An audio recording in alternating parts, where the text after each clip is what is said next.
everybody, and welcome to the very first episode of TUTV for 2018. My name is Jack. My name is Devin. And Devin, I think we're going to have a good year. I just got to say, I feel like I can be in a sense of deja vu right now. Yeah, I feel like I've been here before. The first episode of 2018, does that feel familiar? Yeah, I don't. It's the first time we recorded it, though. It's really odd. It's all good. But so Devin's new here. It's exciting for him. Yes. I'm returning, and I'm super excited for it. Devin, you got any exciting things you're looking forward to? Yeah, this is the biggest broadcasting thing I've been a part of. So Wow, that's not really saying much. Well, I mean, you know. Well, that's a big step up. It's a big step up. That's exciting. And I'm excited. Dope. Looking forward to it. So this year we're gonna have Christmas. We're gonna have the Super Bowl. We're gonna have Easter. We're gonna have Hanukkah. That's every year. That is every year. That's all good. That's the deja vu. All right, boys. All right, thank you guys. Hope you guys have a good year, and thanks for watching.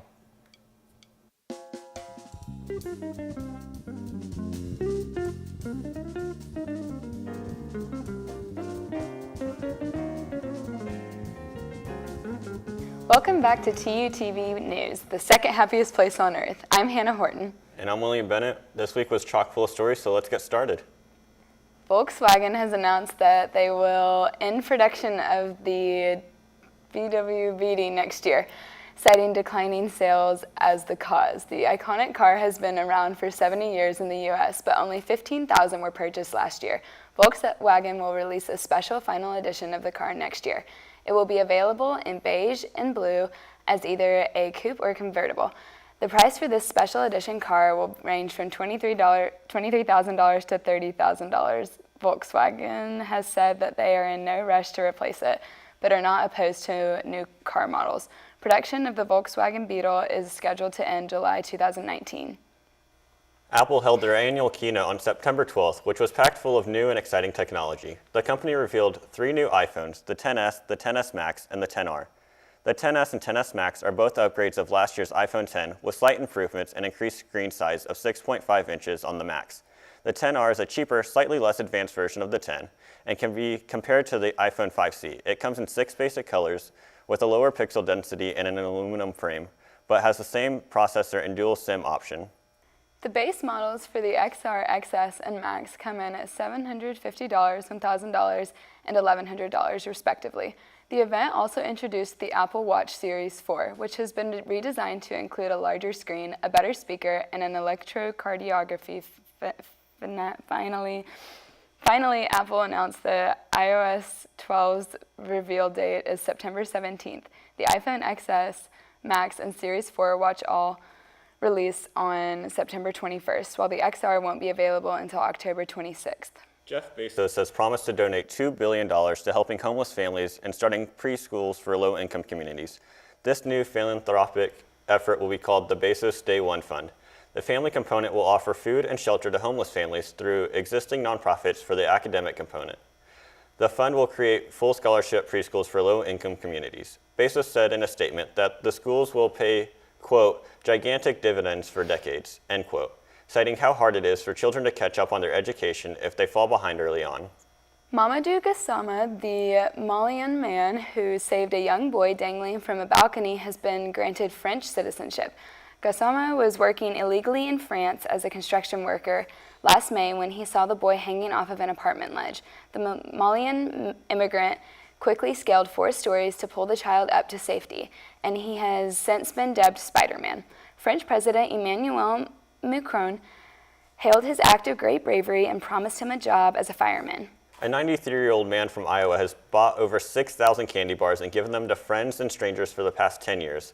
Bob Williams visits his local Dollar General every Saturday to purchase the Hershey bars in an effort to connect with others and bring people together.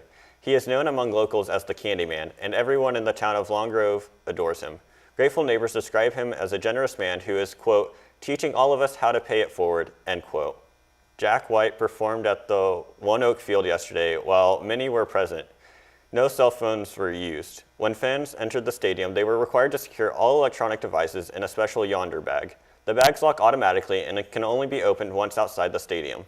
White designated this a no cell phone tour, citing hopes of cultivating a, quote, 100% human experience, end quote. The goal of this was to force people to live in the moment rather than document it. So Apple's keynote that they held, lots of large phone screens. Yes, I don't know why they think it's a good idea to just keep making them bigger. I really feel like people's hands just aren't that big. I think they're just trying to tell us that we need longer thumbs. I guess so, but I don't really see the benefits to it, I guess. But it was good to hear that they're continuing to advance all the new iPhones. Well, that's all we have time for today. I'm Hannah Horton. And I'm William Bennett. Join us next time on TUTV News.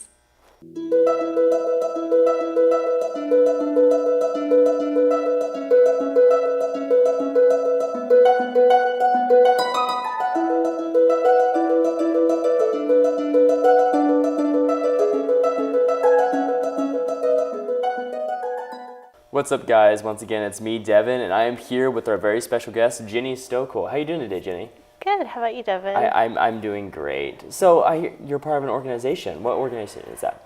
I'm part of the TU Indigenous Society, which is a group of natives and non-native students on campus that do a lot of community outreach and just get together and hang out, because it's just a nice place to hang out and meet other native people or people who are really invested in native culture. Okay, so it's an organization on TU dealing with Native American culture. Yes. Okay, that's awesome. You guys recently had events. Tell me a little bit about those. So a couple of weeks ago, we had a PowWow here on campus at Harwell Field, the practice field, and it was a really great PowWow. We had a lot of dancers come out. The Friday before, it was a Saturday, Sunday. The Friday before, we had a protest against the Backyard Bowl, which was against Jinx High School and Union High School here here on campus. And we just got out there to educate the public about how to appreciate Native culture appropriately. I understand that. What are some future events you guys are planning then? So this Thursday we have our general meeting, which is open to all students on campus. It's going to be at the Chevron Multicultural Resource Center, and most people don't know where that's at. So it's on Hardesty on the practice field side on the first floor. If you just go through that side of Hardesty and basically look straight ahead, there's the door, and we'll have snacks and drinks and just a good time to hang out. So that's awesome, this Thursday. And you said it's open to everyone? Yes, every student on campus. Awesome. How would they be a part of that? Would they just show up, or? Yeah, they can show up, or they can email tunatives@gmail.com, and we'll keep them posted for events. It's not so much an organization where you volunteer to do stuff, but it's more like we're here to do stuff for the community and here to do stuff for students on campus. If they feel like they want to get more involved, we would love that, because we always need help to do events. That's awesome. That's great. So it sounds like an exciting thing to be a part of. Well, thank you so much for coming on the show today, Jennie. Oh, yeah. We were really happy to have you. So awesome. This Thursday, guys, don't miss it. Keep going. Oh, okay. Okay, so the Native American culture, is that, what was the specific name for this group? It's the University of Tulsa Indigenous Society. Indigenous Society, okay. Yeah. It had formed a few years back, but it had gone defunct, basically. Nobody kept it up, and we revived it a couple of years ago, and we've just been doing events in the community to encourage appreciation of Native culture. I mean, this school is founded as a Creek women's seminary, and that was the founding of TU. TU has a direct connection with the indigenous culture of this area, specifically Absolutely. the Muskogee Creek Nation, because this is their land that we're sitting on right now. So with those kind of deep roots, we wanted to make sure that the students on campus got to appreciate just another layer of TU culture. Absolutely understand. It's important to preserve that culture if it's part of our foundation. So that's honestly sounds really great. Now, when you said it was revived recently, when was that? It would have been last year, around August, we revived it. We'd been working on it probably for 2 or 3 years. 2 or 3 years, so it was a long process. Tell me a little Yeah. about that. Well, it's kind of difficult to find people who wanted to be there and do the work of that, because a lot of Native students feel inhibited about their identity and aren't really open to sharing it unless they feel comfortable. So we wanted to create a place where they felt comfortable to do that, and also where they could get involved with bringing that change about to the campus. So a lot of it was people who were interested were graduating, and then I had to find new people to help out, which worked out great. So Awesome. So have you seen like some exponential growth then with the group? oh, definitely. Just this last year at the activities fair, we had over 40 Native students here at TU sign up to be part of the organization, and I hope to see a lot of them this Thursday. We definitely saw a lot of them at PowWow. So That's awesome. So, well, thank you so much for being here on this show. It was really exciting talking about the Native culture at TU, and it's something I hopefully everybody gets a part of. Thank you so much, Jennie. Definitely, no problem. Devin. Awesome, guys. See you there this Thursday.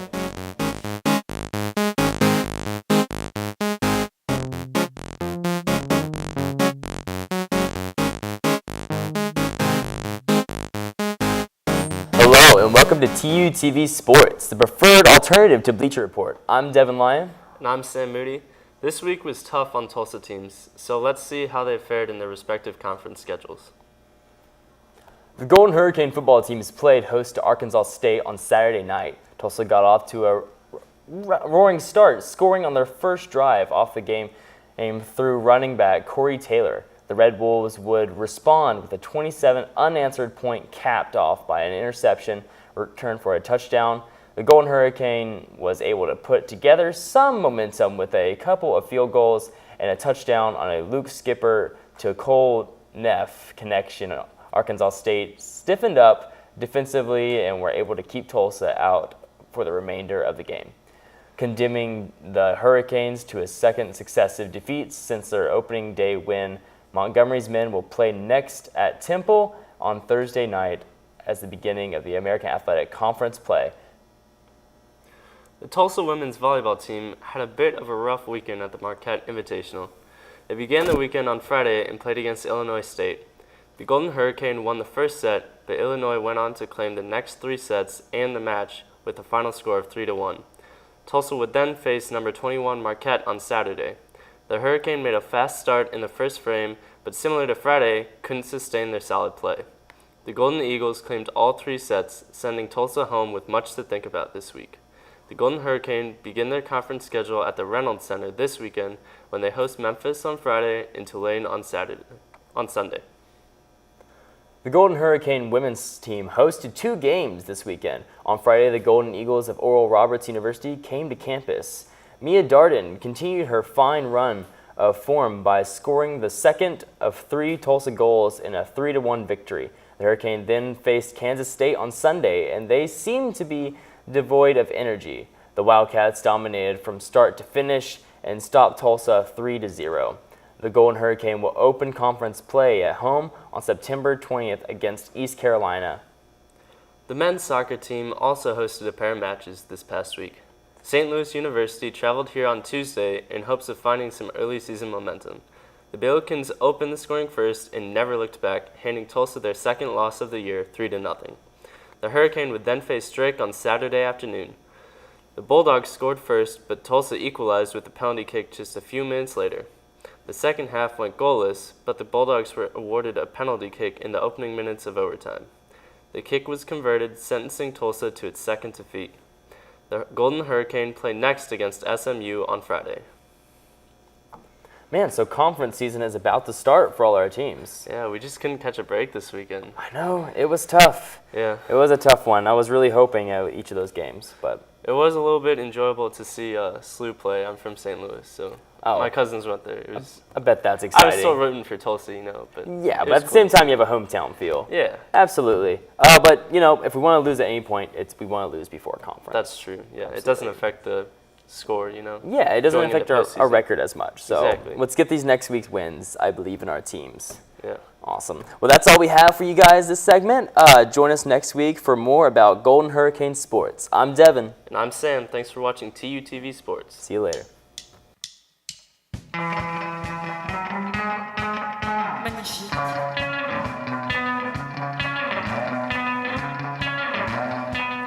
Hello and welcome to TUTV Entertainment. I'm Christina Buell. And I'm Miles Fisher. Let's get started for today.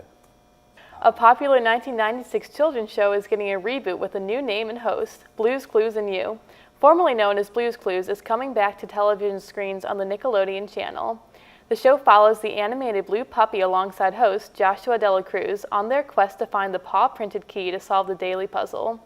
Dela Cruz's theater background and the show's lessons centered around class subjects like geography and sign language, pair with the, quote, refreshed signature look, unquote, of the show. Production starts later this month in Toronto. John Legend made history at this year's Emmys by being the first black man in the EGOT Club. EGOT describes an artist who has won an Emmy, Grammy, Oscar, and Tony Award. Following this grand achievement, it was announced he will be this season's coach on the NBC's The Voice. Legend has been a guest mentor on the show in previous seasons, so playing alongside Kelly Clarkson, Blake Shelton, and Adam Levine won't be so hard. The season is set to premiere on Monday, September 24th on NBC.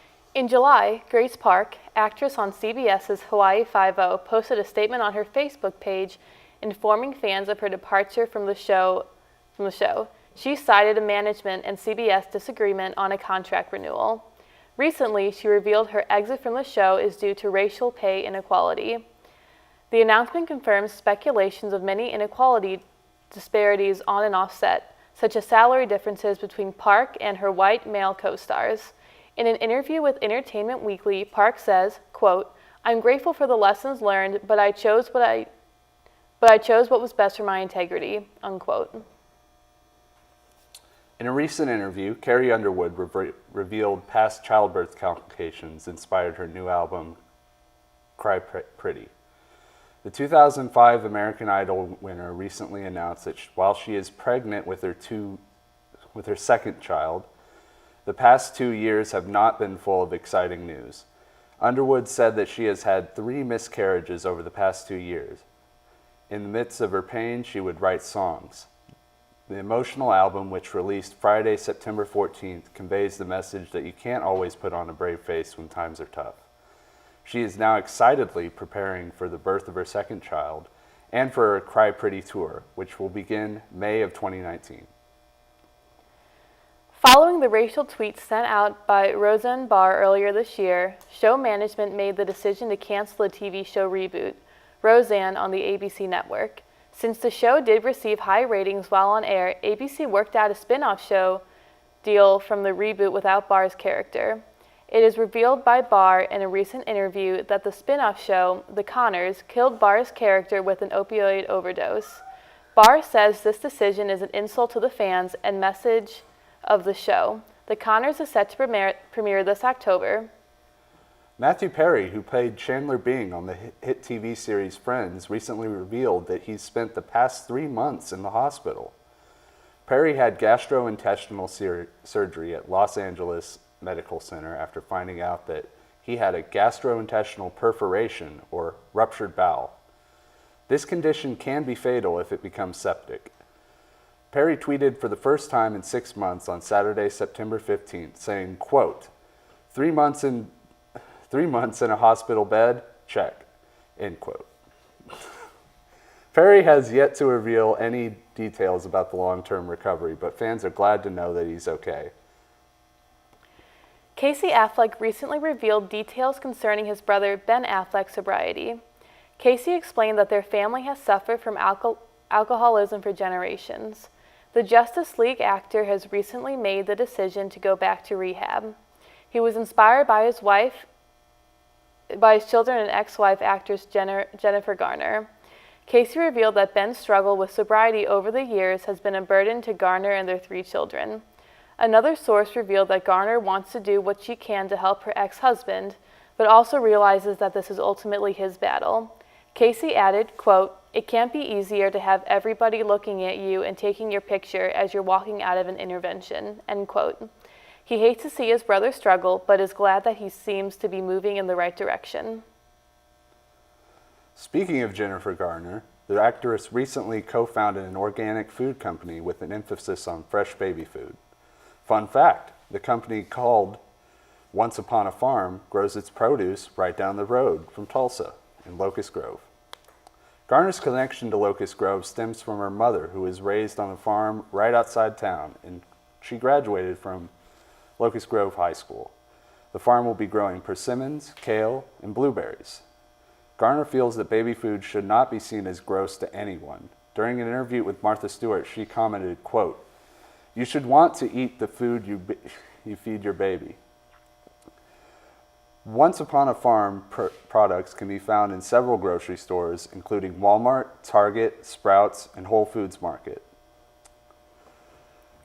Well, that was really interesting stuff. Yeah.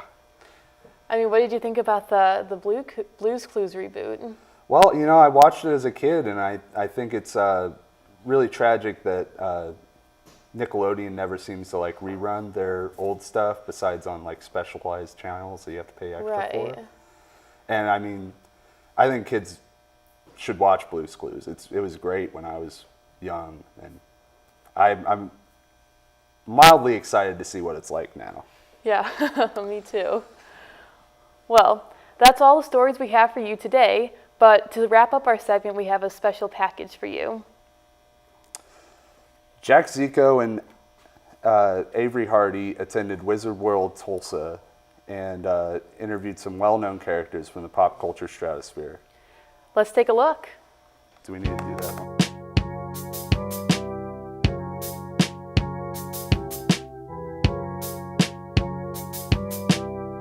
Hello, everybody, and welcome to Wizard World Comic-Con. For those of you who don't know, it is a traveling comic convention that goes around the nation, and this year we have it right here in Tulsa, Oklahoma. So today we're going to go around and interview some cosplayers, and hopefully we'll give you guys an inside look in the life of a nerd.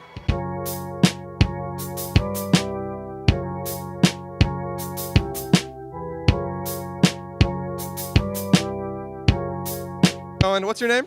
I am Cobra Commander! Sweet. That is awesome. Thank you. Between a fight with you guys, who do you think would win? Well, in the game, probably Link, but right now, Herc is hot. I'd win.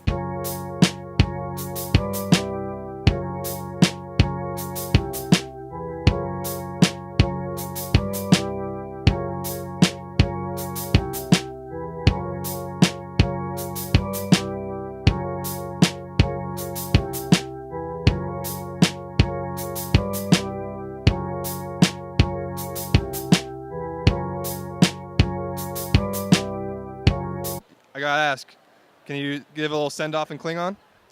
Kapla. Awesome. Blue's Clues is back! Yeah, baby! Oh my gosh. Finally, dude. Finally. It better not end up like the Dora and Friends. What's that? Remember they made a new spin-off of Dora and it was trash. I didn't even know. It's good. I'm Yeah, glad I that's didn't why. hear of it. You remember like that guy, the OG, like Tim? Was his name Tim? Or the first one, Jim? the first Tim. Let's go, Tim. Tim? Tim. Yo, that was my childhood. I had like this little like electronic thing. You'd press buttons of like different foods. Yeah. And like the salt and pepper, like the French salt and pepper. I had the salt would and say pepper too. It had voices. Yeah. Like, broccoli, le pepper. And yeah, I spent many hours just pressing that. My favorite was broccoli, obviously. Yeah. See, they better bring back the old theme songs. I want to hear "We Just Got a Letter" on repeat. Just got a letter. And then opens it, and it's like from the president. It's like, oh. Oh. It's from the president. And it's like, bad. I don't know. My best impression. But, Is that the dang. only? Oh man. What was like your favorite like childhood cartoon? Childhood. I love Blue's cartoon. Clues, but I don't think that was like my favorite. I don't know, cause like The Last Airbender came out when I was 6, That's a and classic. that one was something else. It's still good. I really liked Ed, Ed and Eddie. I just thought all the characters were really dumb and relatable, and It was pretty good. I always like Ed with one D, like the tall. One. Yeah. That's very relatable. Like me and him are kind of. See, I love the worked wooden the same. board. That was my favorite. Plank. Yeah. Plank. And Plank was evil though. He kind of was. He'd always tell what was his name? Not Jimmy. The one that they called Watermelon Head. I don't remember it that thoroughly. All right, that's enough nostalgia for one day. Only 90s kids will remember, even though you weren't born in the 90s. It's fine.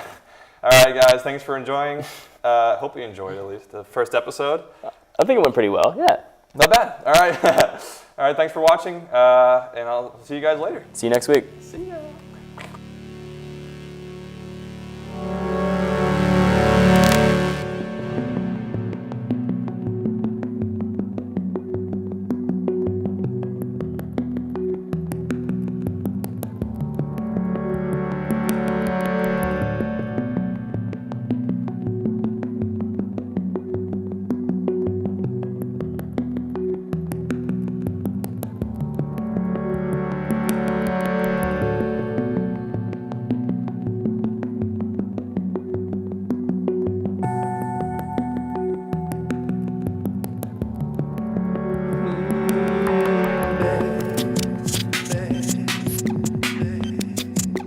Baby.